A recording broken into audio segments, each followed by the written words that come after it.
उत्तर प्रदेशच्या निवडणुकांसोबतच पंजाबमधील निवडणूक देखील भाजपसाठी आता प्रतिष्ठेची बनली आहे।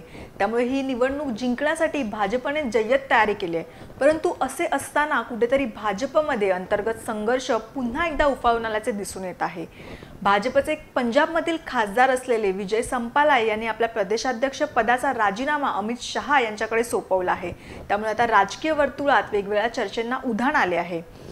भाजपने सोमवारीच उमेदवारांची दुसरी यादी जाहीर केली। या यादीमध्ये त्यांनी फगवाडामधून सोमप्रकाश यांना आपली उमेदवारी दिली होती आणि या उमेदवारीलाच कुठेतरी विजय संपाला यांचा विरोध होता।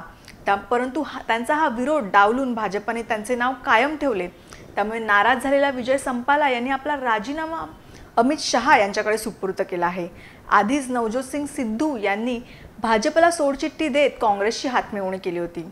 त्यामुळे कुठेतरी भाजपला याचा निवडणुकीत चांगलाच फटका बसेल असे मत अनेक राजकीय विश्लेषकांनी वर्तवले होते। अशातच विजय संपाला यांनी देखील आपला राजीनामा अमित शहा यांच्याकडे सुपूर्द केला आहे। त्यामुळे या संपूर्ण परिस्थितीवर अमित शहा हे काय तोडगा काढतील याकडे संपूर्ण विरोधकांचे त्याचप्रमाणे राजकीय नेत्यांचे लक्ष लागले आहेत। पंजाब निवडणुकांबद्दल अशाच विस्तृत माहिती जाणून घेण्यासाठी त्याचप्रमाणे देशभरातील अनेक महत्त्वाच्या घडामोडींबद्दल ताजा अपडेट जाणून घेण्यासाठी लॉग इन करा लोकसत्ता.com।